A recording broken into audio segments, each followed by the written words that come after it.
Bienvenue dans ce nouvel épisode de Va prendre tes leçons dans la nature, c'est là qu'est notre futur. Je suis François Milly, un passionné de stratégie d'entreprise, de neurosciences et de biomimétisme.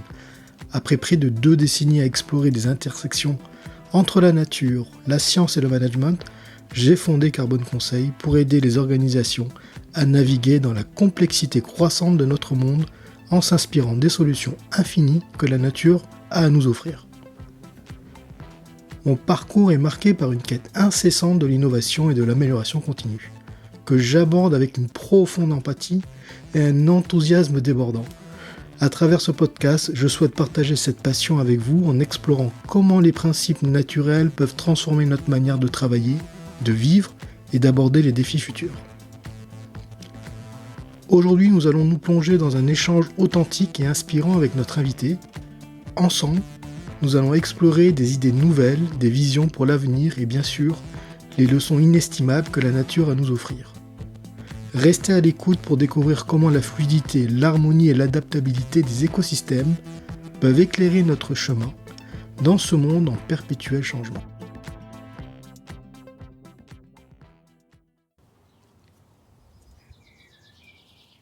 Bonjour et bienvenue dans Va prendre tes leçons dans la nature, c'est là qu'est notre futur. Donc aujourd'hui, on va explorer ensemble les idées et les aspirations donc, de Philippe Sangivi dans un cadre qui s'inspire de la nature. Donc merci beaucoup Philippe de jouer, de participer à cet exercice et de jouer le jeu avec moi. Donc ce que je te propose, c'est peut-être d'introduire et nous te présenter et nous dire qui est Philippe Sangivi. Voilà, tu peux nous délivrer un peu ce qui te semble important te concernant. Très bien. En tout cas, merci beaucoup, François, pour l'invitation. Effectivement, c'est un moment important qu'on va passer ensemble, toi et moi, parce que au-delà de me présenter, c'est aussi une opportunité qui m'est offerte par toi.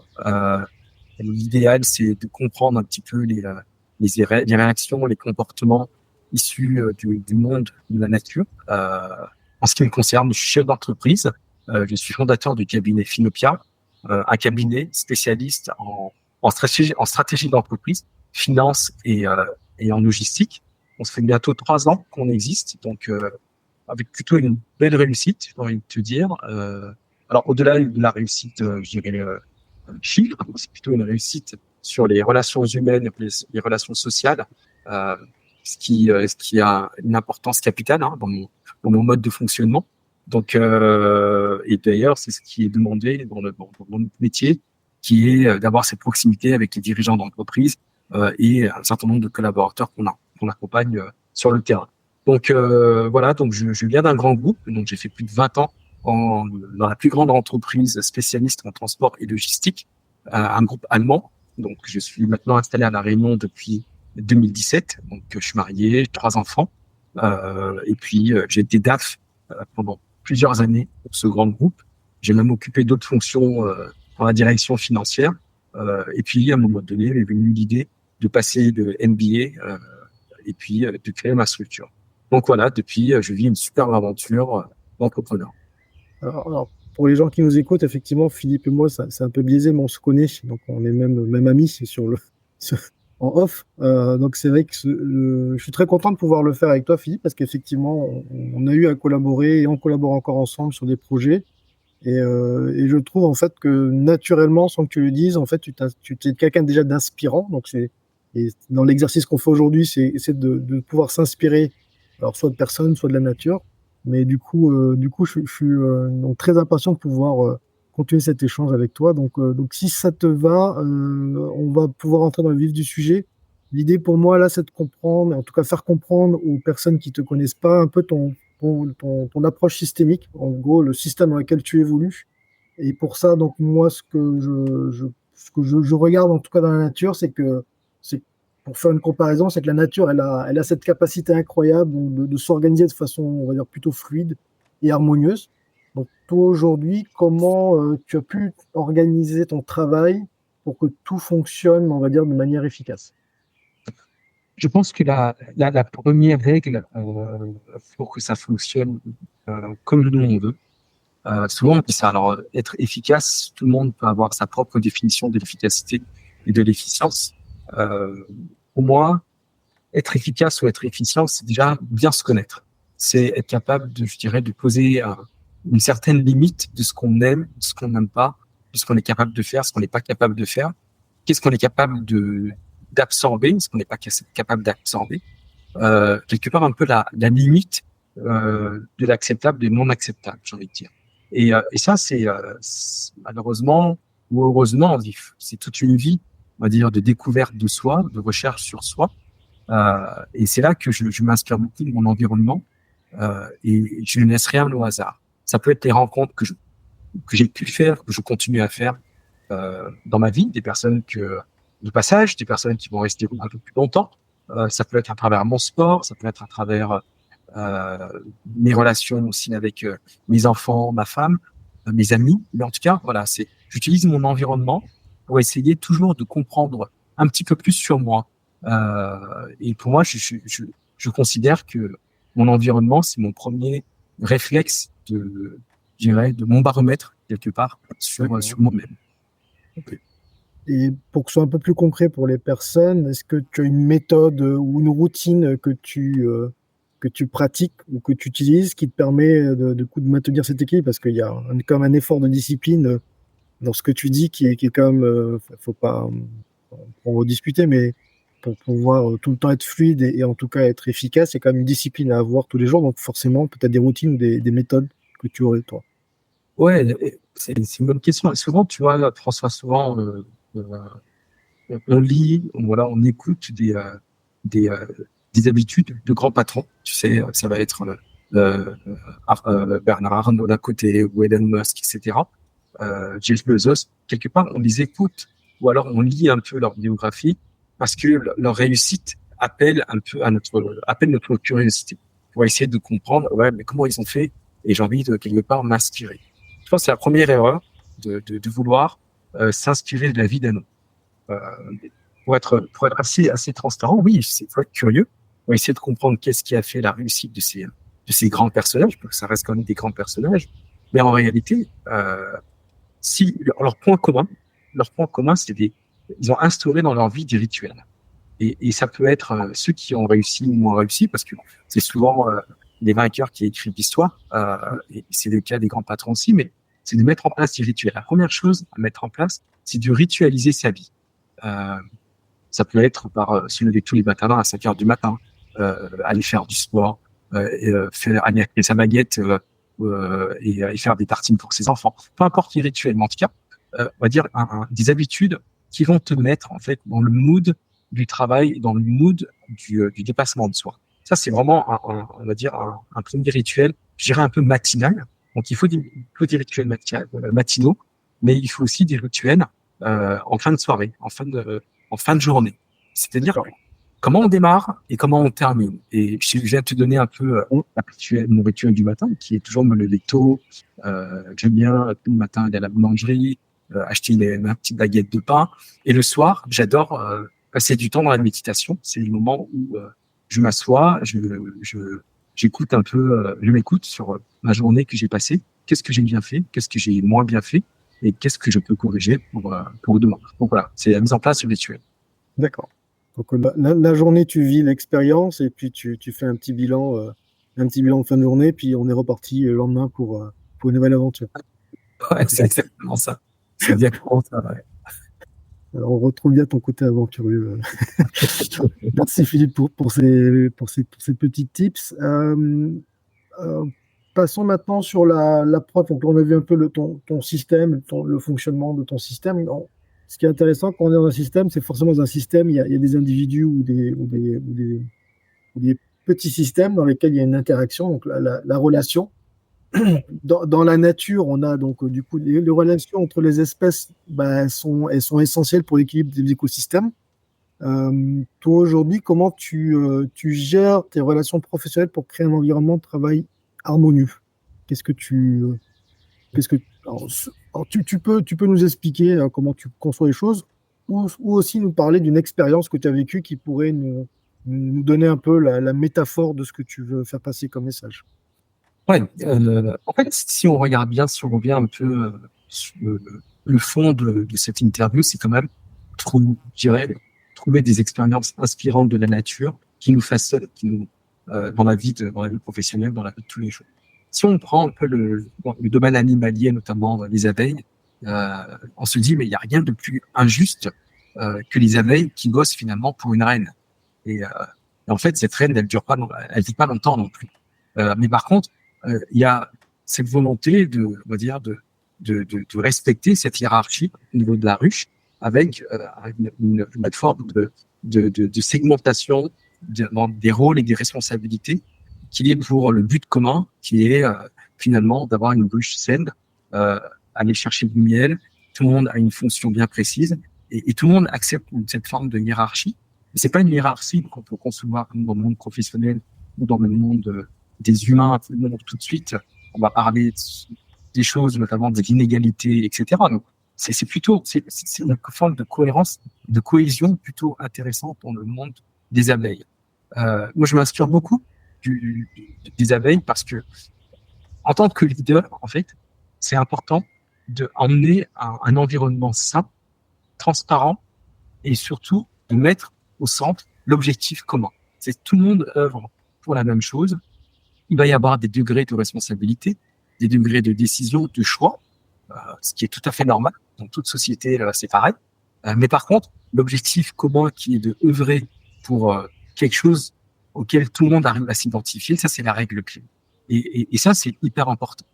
Beaucoup de chefs d'entreprise, par exemple, François, culpabilisent de certaines décisions, notamment des décisions d'investissement, des décisions de recrutement, des décisions de se séparer des collaborateurs ou de diversification, tout ce que tu veux.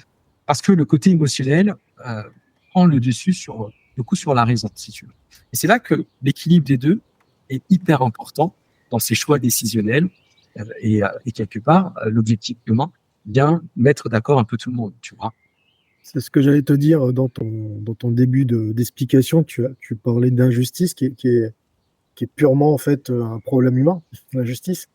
La nature n'a pas ce ressenti d'injustice, elle a juste une problématique de survie et du coup d'efficience et de robustesse par rapport à un environnement qui est très compliqué. Donc je pense que là tu as touché un des points, enfin en tout cas on pourra aborder dessus dans un autre cadre, mais la notion de l'intelligence émotionnelle est un peu spécifique à l'humain, ce qui vient un peu dénaturer sa prise de décision dans certaines conditions, donc, comme tu l'as bien précisé. Mais effectivement, là, alors, pour ton info, si tu es intéressé par le monde des abeilles, j'ai eu la chance de voir un spécialiste en apiculture en métropole qui nous a fait une belle présentation un peu du monde des abeilles. Et ce qui est génial avec les abeilles, c'est qu'elles font plusieurs métiers. Et en fait, les métiers, elles le font par rapport à des stimuli ou à un environnement qui va déterminer, à tel moment, il faut faire ça. Et il n'y a pas de c'est bien, c'est pas bien, je suis d'accord, je suis pas d'accord. C'est qu'on est vraiment dans le sens commun, dans l'intérêt commun, comme tu l'as précisé, de la ruche et de la reine. Et on aurait beaucoup à s'inspirer des abeilles, mais ça veut dire que les émotions aussi doivent être mieux gérées, à mon avis. Ça, c'est mon point de vue. Tu m'as lancé sur cette réflexion, donc je me permets de réagir à ton intervention, mais c'est super intéressant. Bon, vu qu'on a parlé de relations, forcément, une relation, c'est en tout cas une communication entre un et deuxième individu, voire plusieurs individus. Donc aujourd'hui, qu'on regarde un peu nos super champions dans la nature, forcément qu'on regarde un peu une plante ou un animal, on pourrait trouver pas mal de points forts et de choses extraordinaires qu'elles sont en capacité de faire. Toi, aujourd'hui, si on avait à faire un peu le parallèle par rapport à toi, ton avis sur les qualités personnelles qui t'a aidé toi ou qui pourrait aider tes collaborateurs à réussir dans son travail. Toi, quel est ton avis sur ce point de vue? Je pense que dans un premier temps, c'est quand on est dans une relation sociale, dans un monde professionnel avec plein de collaborateurs, des partenaires, des amis, peu importe, en tout cas, on est dans ce milieu-là, c'est déjà personnellement de savoir qu'est-ce qu'on attend de l'autre. C'est-à-dire d'identifier en une personne, non pas de dire cette personne, elle pourrait m'apporter ça, donc je vais l'utiliser de cette façon. Non, là, c'est de la manipulation. C'est pas du tout ça. C'est vraiment être capable de dire clairement, moi, qu'est-ce que je peux attendre de telle personne? Je peux attendre ça de cette personne parce que je vois en lui telle capacité, telle capacité, telle capacité. Euh, on doit toujours, quand on voit quelqu'un, faire en sorte que cette personne-là est capable de t'apporter effectivement beaucoup de choses, mais grâce à la relation que tu vas avoir avec cette personne, elle pourrait apprendre beaucoup plus et s'émanciper et voir, quitte à même à ce qu'elle devienne mieux que toi. Donc, c'est toujours cet objectif, c'est toujours avec cet objectif-là que les relations sociales doivent être entreprises, j'ai envie de te dire. Et moi, dans mon cas, donc j'ai eu pas mal de collaborateurs, je vous espérais que j'en aurais encore d'autres. Il y en a énormément qui ont beaucoup progressé en étant dans un environnement comme Finopia ou autre, parce que la première chose qui est importante, c'est cette confiance, c'est-à-dire faire en sorte de transmettre la confiance. Il y a un truc, tu vois, il y a quelque chose qui m'a. Alors, j'étais pas quelqu'un non plus de très très studieux quand j'étais à l'école, je pense, comme pour beaucoup. J'ai commencé à devenir très studieux et à m'intéresser aux études vers la fin que plutôt au début. J'ai plutôt regretté parce que C'est mon club. là, j'ai failli un peu ma scolarité, tu vois, mais parce que j'avais pas cette maturité de compréhension de ce que les études pouvaient réellement apporter, tu vois. Et tout simplement parce qu'on m'avait pas expliqué. J'allais à l'école pour aller à l'école pour avoir des bonnes notes. Mais je savais pas pourquoi il fallait que j'aie des bonnes notes, tu vois.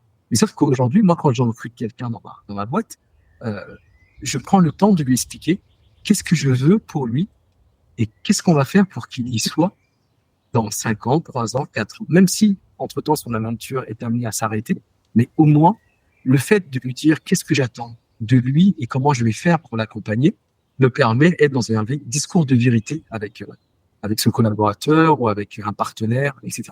Et je suis toujours perturbé ou alors, très perturbé à partir du moment quand je suis sorti de cette promesse-là. Donc, c'est vraiment faire attention sur un peu le parcours commun qu'on va avoir ensemble tu vois, dans cette aventure. Donc, ça rejoint un peu ce que tu disais tout à l'heure, c'est d'abord être en phase avec toi pour savoir comment l'exprimer aussi aux autres. Parce que si Ouais, tout à fait, tout à fait. pouvoir expliquer aux autres ce qu'on veut, c'est déjà savoir nous comment on l'entend et comment on le veut. C'est exactement ça, François. Et tu vois, et surtout, souvent, je parle de ça, tu vois, par exemple, à mes collaborateurs, c'est ce détachement entre effort et résultat. C'est-à-dire que on a vu les JO il y a pas longtemps, et il y a eu, je sais pas combien de milliers d'athlètes qui sont venus du monde entier, qui sont venus faire les JO, mais tous les athlètes qui sont venus, tout le monde n'a pas eu la médaille d'or. Tout le monde n'a pas eu la médaille d'argent ou la médaille de bronze. Il n'y en a que une infime partie, qui ont été médaillés. Le reste des champions, ça reste des champions parce qu'ils ont participé quand même à des Jeux Olympiques, ils sont repartis sans médaille. Ils sont repartis limite même avec un score que personne n'a retenu, si tu veux. Mais tout leur effort qui était de s'entraîner, de laisser leur famille, leur régime alimentaire, payer un coach, ça leur a peut-être coûté. C'est des gens, c'est des artisans, c'est des gens lambda, tu vois, qui ont comme passion leur sport. Ils sont venus, ils ont participé aux Jeux Olympiques. Et je me rappelle, il y avait une Française qui avait fait, je crois, les 100 mètres ou les 200 mètres. Elle était flic, elle travaillé à la BAC. Et donc, elle disait, maintenant, les brillants savent pourquoi j'arrive toujours à les rattraper parce que elle faisait les 100 ou les 200 mètres au Stade de France, tu vois. C'est secret. Exactement. Et tu vois, et ça, c'est hyper important. C'est le détachement entre effort et résultat. Et souvent, on a tendance à se dire, je fais énormément d'efforts, donc obligatoirement, ça doit m'emmener les résultats que moi j'ai escomptés. Non, pas du tout. Les efforts sont pas faits pour avoir des résultats que nous on escompte, mais les efforts sont faits pour notre propre éducation intérieure. Et les résultats, une infime partie des résultats sont entre nos mains, et le reste, il y a plein de variables qu'on ne maîtrise pas, mais il faut qu'on arrive à le maîtriser grâce à notre environnement. Tu me tends un peu une perche en fait en parlant d'efforts et de forcément dans ce que tu me dis, c'est que tu accompagnes toi tes collaborateurs à évoluer, donc du coup forcément à changer. Donc forcément le changement c'est un sujet, on en a déjà discuté à titre perso et professionnel, c'est un vrai sujet de fond qui est d'actualité par rapport à tout ce qu'on vit aujourd'hui, d'un point de vue entreprise, d'un point de vue climatique, d'un point de vue social. Alors, il y a une particularité, c'est que la nature, elle change constamment. donc elle s'adapte. Et même de façon, on va dire, de façon inattendue. C'est-à-dire elle va avoir cette capacité de changer de braquet. Petite anecdote, je lisais dans mes actualités sur le changement climatique, des scientifiques ont découvert que les courants marins, en fait, s'inversaient dans la température et ils comprennent pas pourquoi. Donc, alors, forcément, je pense que la nature, elle a opéré quelque chose parce qu'elle sait ce qu'elle va obtenir, mais non, on va le découvrir dans quelques temps. Mais le côté inattendu que la nature peut avoir à gérer, il est constant. Toi, aujourd'hui, forcément, dans ton activité, tu gères du changement pour tes collaborateurs, pour tes clients et ou pour ta boîte. Euh, comment tu... Est-ce que tu t'es déjà amusé à te poser en disant, OK, autour de moi, mon environnement, je sais que c'est important, tu me l'as expliqué en début d'interview, l'environnement est important. Est-ce que du coup, l'environnement de la nature peut t'inspirer ou t'inspire déjà dans ces mécanismes qui sont, ben, si elle a réussi à opérer un changement dans un contexte inattendu, est-ce que je n'aurais pas intérêt aussi à regarder ce qui s'opère et voir comment je l'applique pour moi, pour mes collaborateurs, mes clients ou pour mon entreprise? Alors, par rapport à la nature, l'inspiration, trouver l'inspiration, tu vois, par exemple, j'ai j'ai- j'ai un rituel, alors ça, je l'ai pas dit, mais tous les dimanches, j'aime bien aller courir 10 kilomètres, un parcours de santé à la peine d'épanouiste. C'est toujours le même parcours, je pourrais très bien changer, mais chaque parcours, à chaque endroit, euh, me permet de me dépasser. Et pourtant, c'est le même parcours. Je t'explique. Donc, j'ai, à un moment donné, dans le parcours de santé, j'ai une montée qui est assez violente, mais il y a, sur cette montée-là, il y a un alignement des arbres. T'as l'impression qu'il y a quelqu'un qui a planté les arbres avec une règle, tu vois. Mm. Il n'y en a pas un qui dépasse l'autre. Et c'est cet alignement-là me inspire la discipline. Et je me dis, quand je vais devoir prendre cette montée, mais la première chose qui me vient à l'esprit, c'est la discipline. Et puis à un moment donné, après, il y a une descente juste après la montée. Donc c'est un potager, c'est une association qui a créé un jardin potager qui permet de venir acheter des fruits et légumes pas trop chers.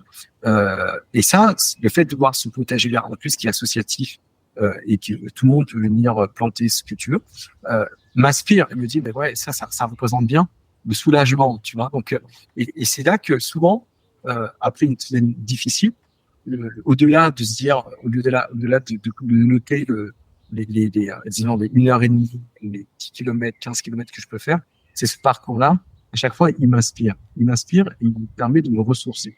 Et là, lors de ma dernière course le mois dernier, je me suis dit, et en fait, mes collaborateurs ont besoin de trouver ce temps aussi pour pouvoir se reconnecter avec eux, avec la nature, etc. Et c'est vraiment dans cet esprit-là qu'on a décidé de passer à 4 jours et demi par semaine de travail. Donc, vendredi après-midi, on travaille pas. Personne travaille le vendredi après-midi. Donc, on a nos réunions jusqu'à vendredi midi. Mais l'après-midi, voilà, chacun s'organise comme il veut. Mais par contre, souvent, je leur dis avant la fin de la matinée, profitez bien du temps, profitez bien de ces temps à les passer en famille, à aller faire une randonnée, etc.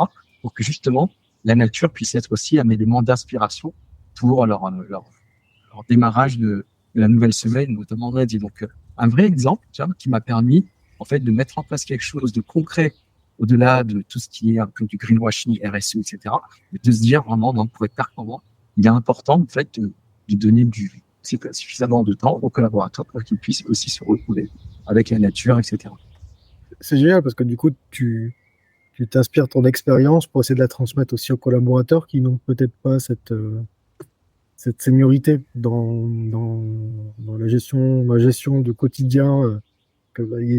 Souvent, se fait une idée de la création d'entreprise ou être entrepreneur, souvent qui est très marketé, où tout le monde est beau, tout le monde est joli, on est les meilleurs.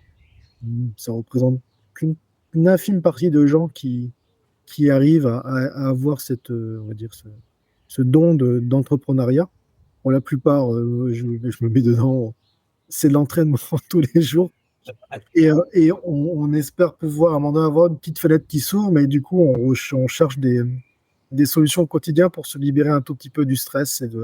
Bon, effectivement, comme tu as pu le comprendre, moi, je j'avais trouvé ma source d'inspiration dans la nature. Donc, je suis plutôt très content quand tu me dis ça et que tu viens le diffuser auprès de tes collaborateurs. Je sais pas s'ils se rendent compte, en tout cas, de la valeur que ça peut leur apporter de pouvoir s'inspirer, alors, soit dans la nature, soit dans du sport ou dans d'autres choses. Hein. Ça, c'est tout à ton honneur. Merci pour ça. On arrive vers la fin de l'échange. Donc, ça, c'est on va dire on a eu des échanges sur ton environnement, tes relations, un peu par rapport à ton fonctionnement, par rapport au changement. On va essayer de se projeter un tout petit peu dans le futur, alors qui est toujours très compliqué parce que notre cerveau n'est pas programmé pour savoir ce qui se passe dans le futur. Souvent, il fait des yo-yo avec notre existence, ce qu'on a vécu, et forcément, il va dénaturer un tout petit peu les chemins par rapport à ce qui peut arriver.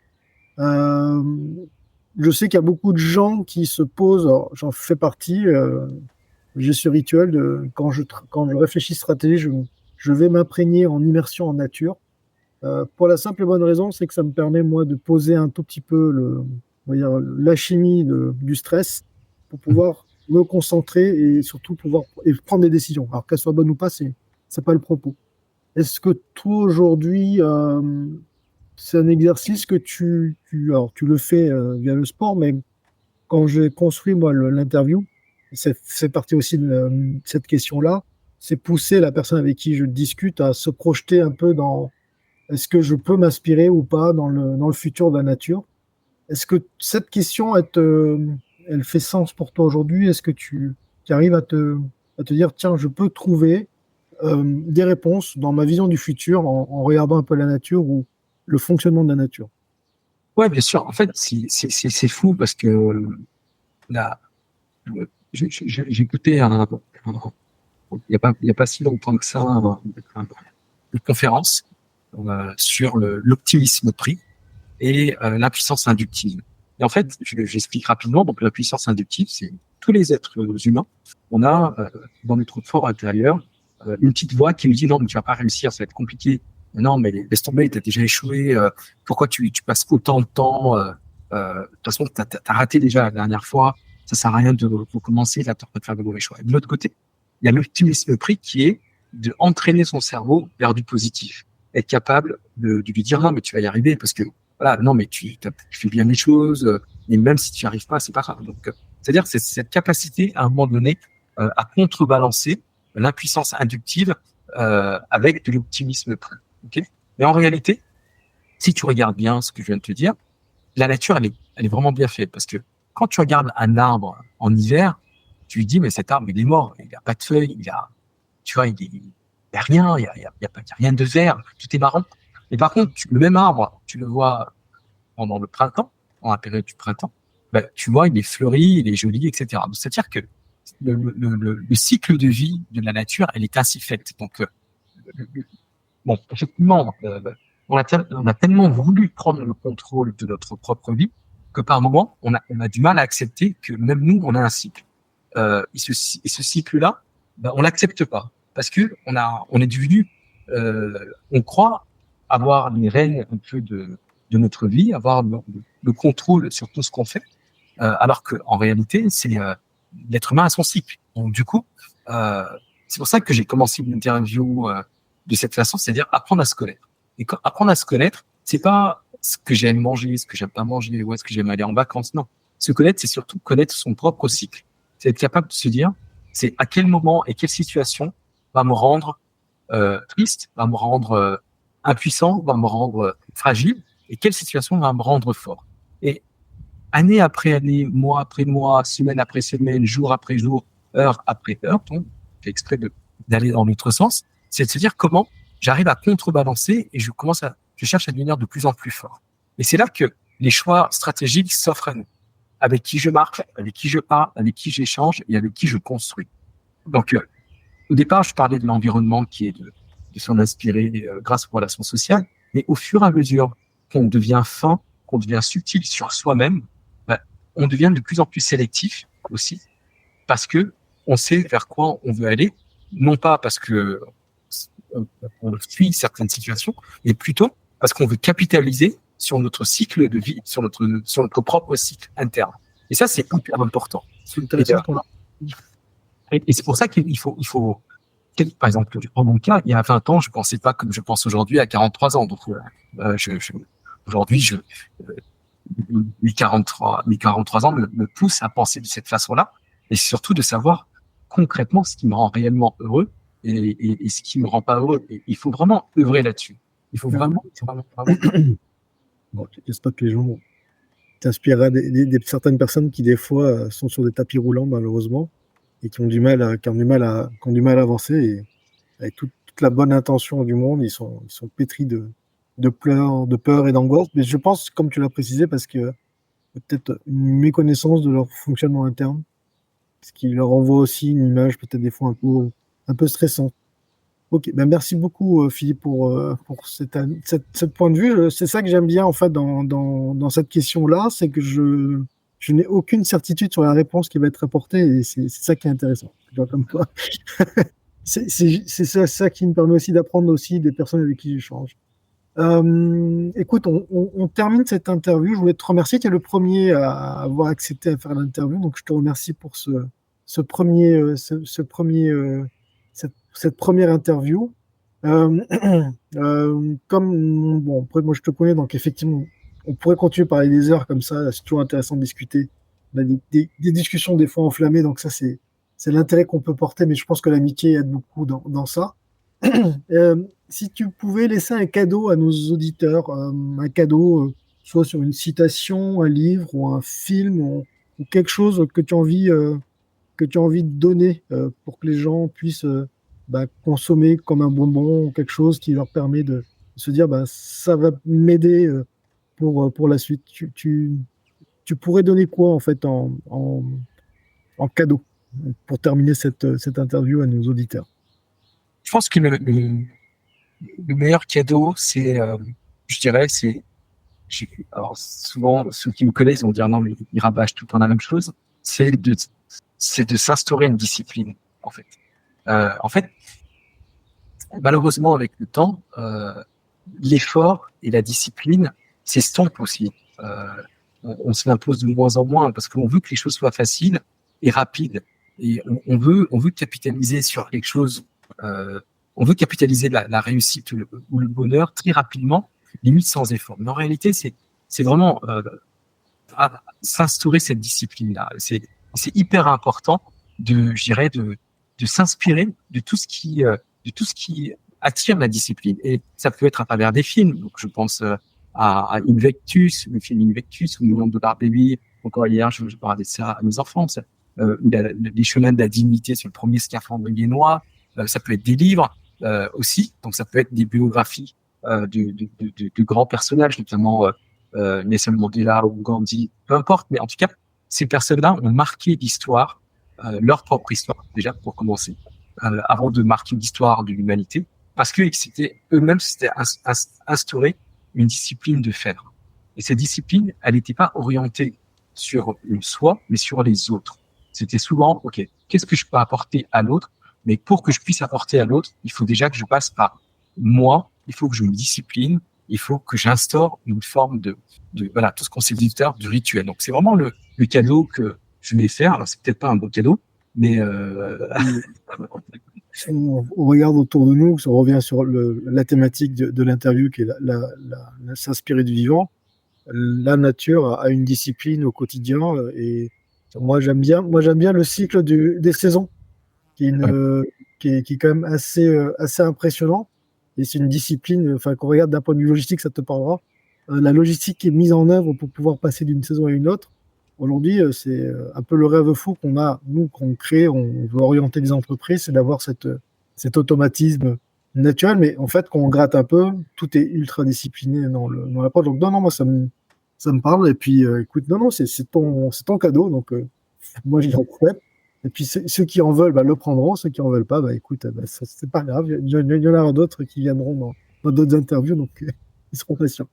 Merci beaucoup Philippe pour cette interview. On va s'arrêter là et puis Alors, bien évidemment, je mettrai des éléments concernant donc, le site web de Philippe, son adresse LinkedIn et les éléments dans lesquels on a échangé pour ceux que ça intéresse.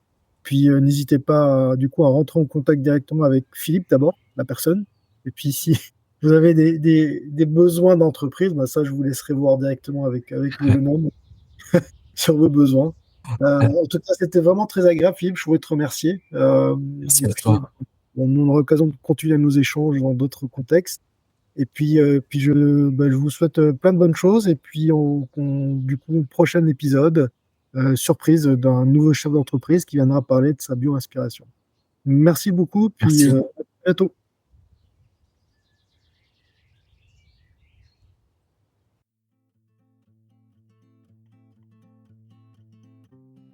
Nous arrivons à la fin de cet épisode de Va prendre tes leçons dans la nature, c'est là qu'est notre futur. J'espère que cette conversation vous a autant inspiré que moi. Les enseignements de la nature sont infinis et ils peuvent transformer notre vision du travail, des relations, de la vie elle-même. Si cet épisode vous a plu, je vous encourage à le partager autour de vous. Parlez-en à vos amis, collègues ou à tous ceux qui pourraient bénéficier de ces idées et inspirations. N'oubliez pas de nous suivre sur les réseaux sociaux pour rester informés sur des prochains épisodes ou pour rejoindre notre communauté grandissante de passionnés de bio-inspiration. Vous pouvez nous retrouver sur LinkedIn, Twitter, Facebook, Instagram, YouTube, où nous partageons régulièrement des contenus exclusifs et des extraits inspirants et bien plus encore. Merci de nous avoir écoutés aujourd'hui. Continuez à vous inspirer de la nature et à explorer une nouvelle perspective pour un avenir plus harmonieux et durable. À très bientôt pour un nouveau voyage ensemble.